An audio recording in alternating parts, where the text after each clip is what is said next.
E uma reunião geral do sindicato da categoria será realizada na Praça da Assembleia daqui a pouco, às 2 horas da tarde, portanto, daqui a pouquinho mesmo. Será colocada em votação a proposta do governo e também será decidido o rumo da manifestação. Sobre esse assunto, portanto, eu agora vou conversar com o líder da minoria aqui na Assembleia, o deputado Pompílio Canavês, do PT, ele que esteve aí nessa reunião, nessa entrevista que nós mostramos agora há pouco, e é sobre isso que eu vou conversar com o deputado. Deputado, a oposição está inclusive já falando em obstrução da pauta, porque os professores estão insatisfeitos. Essa nova proposta deve chegar, inclusive, hoje aqui à Assembleia, para ser anexada ao projeto de lei que está tramitando. Olha, essa proposta já havia sido recusada pelos professores, pelo Sindiúti, por isso que teve a greve, que durou 112 dias. O que o governo apresentou ontem, o governador apresentou para a imprensa, numa entrevista coletiva, o anúncio que ele fez, é exatamente a proposta que já havia sido rejeitada pelas assembleias. Foi por isso que os trabalhadores da educação realizaram 112 dias de greve, a greve mais longa da história da educação no nosso estado. E o governo, inclusive, fez um papelão, inclusive, com a Assembleia, porque nós entramos, uma comissão de parlamentares, para ajudar na negociação. Formamos uma comissão, foi por isso que terminou a greve. Os telespectadores se lembram, tinha aqui no plenário grevistas acorrentados, tinha inclusive uma greve de fome aqui no saguão da Assembleia. A categoria estava mobilizada, radicalizada, e nós aqui na Assembleia conseguimos paralisar a greve com a proposta de um acordo assinada pelo secretário Danilo de Castro, em nome do governador Anastasia. E, no entanto, depois de rodadas e mais rodadas infrutíferas de negociação, antes não se negociava nada, o governo alijou o Sindiúti da negociação e agora, ontem, unilateralmente, anunciou a proposta que já havia feito, que consta, inclusive, do projeto de lei que já está aqui na casa, e encerrou o processo de negociação. Então, na verdade, nós aqui, da oposição especialmente, estamos nos sentindo verdadeiramente traídos. É uma proposta de, no mínimo, R$ 1.122 para 24 horas semanais, não é isso, deputado? A questão é todo o plano de carreira que eles reclamam, o que acontece da valorização. é que perdem todos os direitos, quinquênios, biênios, todos o que o governo chama de penduricários, mas que é para as pessoas, por exemplo, uma professora que trabalha numa sala que dá aula para alunos especiais. Ela deve ganhar um pouco mais por isso, porque esse é o trabalho que ela faz. Na nova proposta do governo, isso acaba.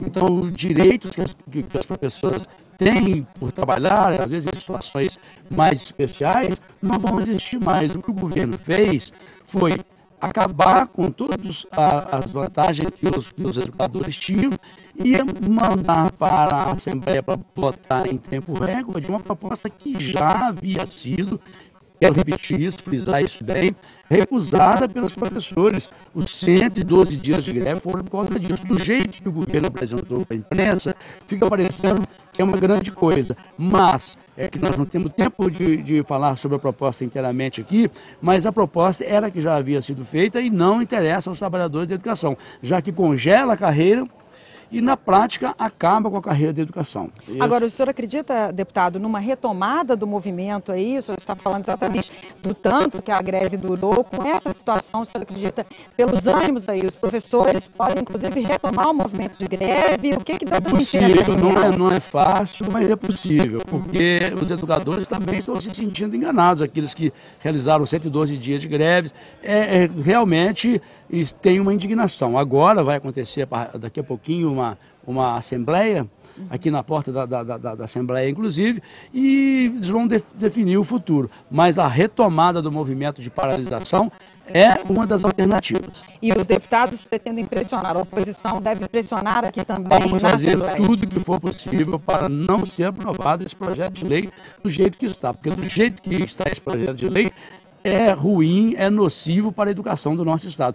E uma coisa que eu queria dizer, a oportunidade que foi perdida, o governo do Estado teve uma oportunidade de pensar, não no governo, mas no Estado, de dar uma chance para recuperar a tão sucateada educação do nosso Estado. É isso que eu lamento mais. A Assembleia, os deputados entraram nessa comissão, nessa expectativa, nessa esperança que houvesse uma negociação que resgatasse a educação do nosso Estado. O governo do Estado, o governo Anastasia, perdeu essa oportunidade por falta de sensibilidade.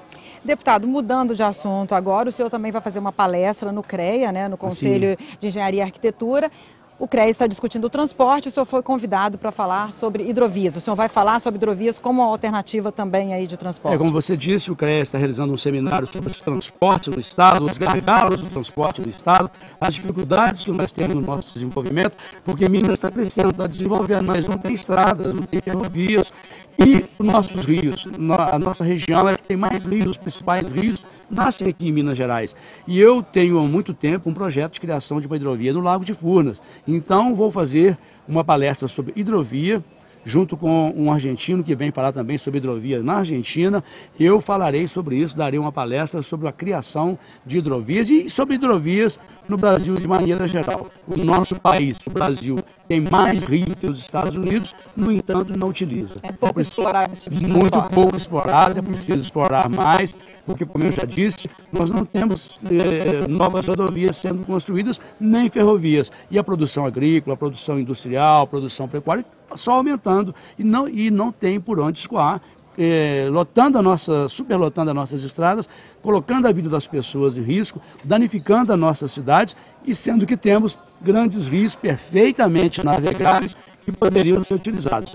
Esse é o teor da palestra que farei no CREA. Exigiria um grande investimento inicial, deputado, para esse? No caso do Lago de Furnas, não, porque já tem a profundidade necessária, já tem uma economia puxante, são 52 municípios no entorno do Lago de Furnas, e seria apenas o estudo de batimetria, criação de uma carta náutica e a sinalização do lago. Já há empresas interessadas na criação da hidrovia e ali imediatamente poderia entrar em funcionamento, já que não é preciso grandes obras de engenharia. No futuro, se a gente quiser interligar com a hidrovia Tietê-Paraná, não, aí teremos que fazer uma eclusa na barragem do Lago de Furnas, na barragem do Rio Grande e eclusas ao longo do Rio Grande. Mas hoje, para se criar, inclusive eu tenho uma reunião com o ministro dos Transportes para tratar do assunto, que já aprovou essa criação da hidrovia, e para nós isso seria uma vantagem no desenvolvimento do nosso Estado. Deputado, muito obrigado então pela entrevista aqui à TV Assembleia. Agradeço ao senhor pela participação.